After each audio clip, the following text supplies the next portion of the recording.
நான் இங்கே ராமேஸ்வரம் டவுன் டிஎஸ்பியாக வந்து பொறுப்பேற்றிருக்கேன்.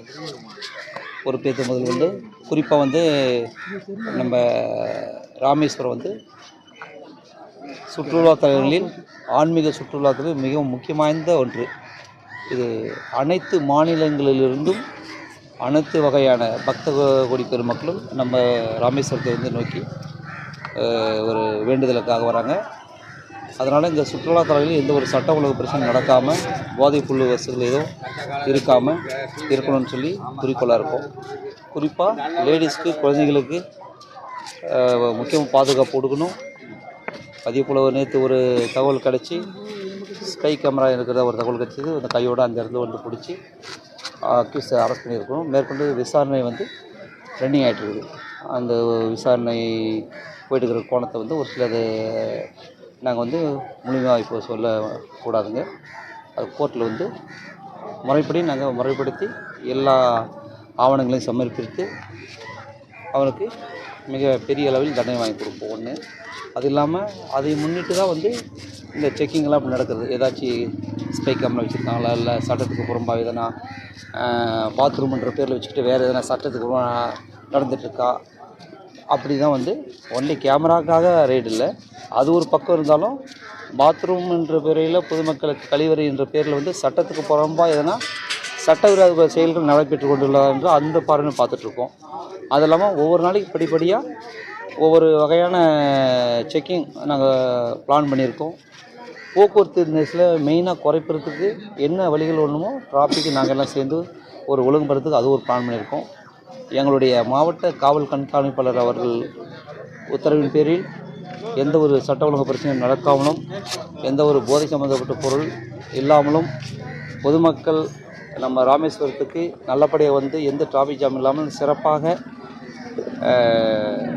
நமக்கு கோவிலில் கும்பிட்டு செல்வதற்கு அனைத்து வசதி வாய்ப்புகளும் நல்ல முறையில் செய்ய வேண்டும். ராமேஸ்வரத்துக்கு சென்று வந்தால் சிறப்பான ஒரு டிராஃபிக் இல்லாமல் இருக்குது. நல்ல போலீஸ் வந்து உதவி செய்கிறாங்கன்னு அந்த ஒரு நல்ல ஒரு மக்கள்கிட்ட ஒரு ரீச் ஆகணும். அதுக்காக தான் வந்து இந்த ஸ்பெஷல் ரைடெலாம் வச்சுருக்கிறோம்.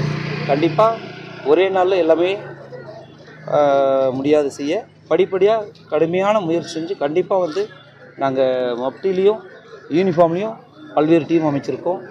எல்லா வகையான சட்டத்துக்கு புறம்பாக என்னென்ன தொழில் செய்கிறாலும் அதை நடக்க விட மாட்டோம். கடுமையான நடவடிக்கை எடுப்போம்.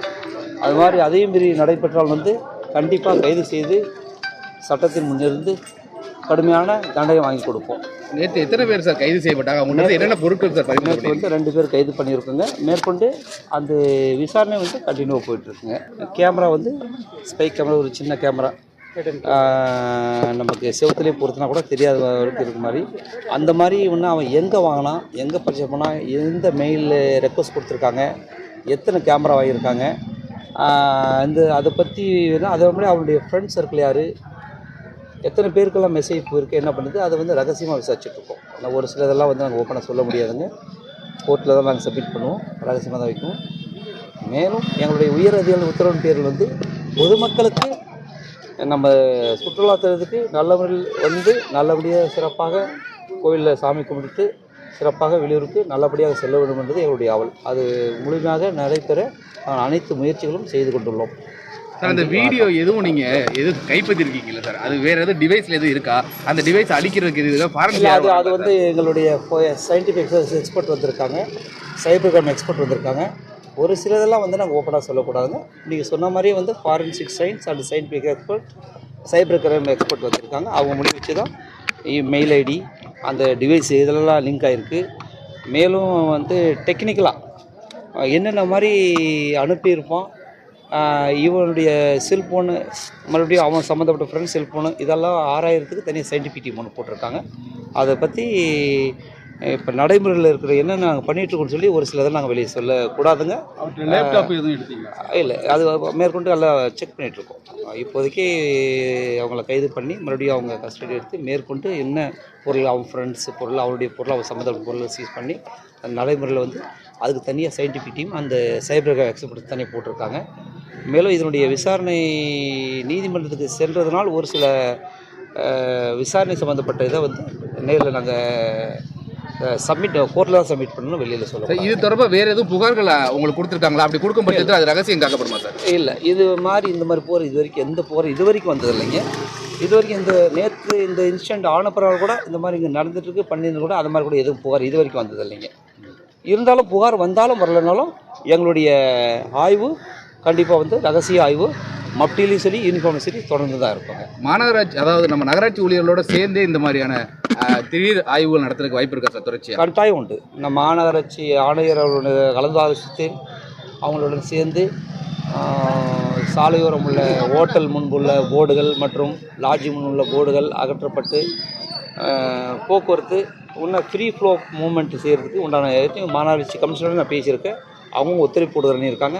நாங்கள் 2 துறையும் சேர்ந்து அதேமாதிரி கோயில் அறநிலையத்துறையும் சேர்ந்து எல்லா வகையான வேலைகளும் செய்து ஒரு சில பிளான் பண்ணியிருக்கோம். ஸ்டெப் பை ஸ்டெப்பாக நாங்கள் செய்ய போகிறோம். இங்கே புண்ணியத்தலமாக ராமேஸ்வரம் இருக்குங்க. இப்போ 1000 பேர் 1000 பக்தர்கள் நிறைய பேர் வந்து போயிட்டுருக்குறாங்க. இங்கே துணி மாற்றுறதுக்கு பெண்களுக்கு நல்ல ஒரு இடமா இல்லை. கவர்மெண்ட்டு அது உங்களுக்கு நல்ல ஒரு இதாக ரூம் எடுத்து அவங்களுக்கு ட்ரெஸ் மாற்றுறதுக்கு கொஞ்சம் வழி நடத்தி கொடுத்தாங்கன்னா கொஞ்சம் பாதுகாப்பாக இருக்கும்.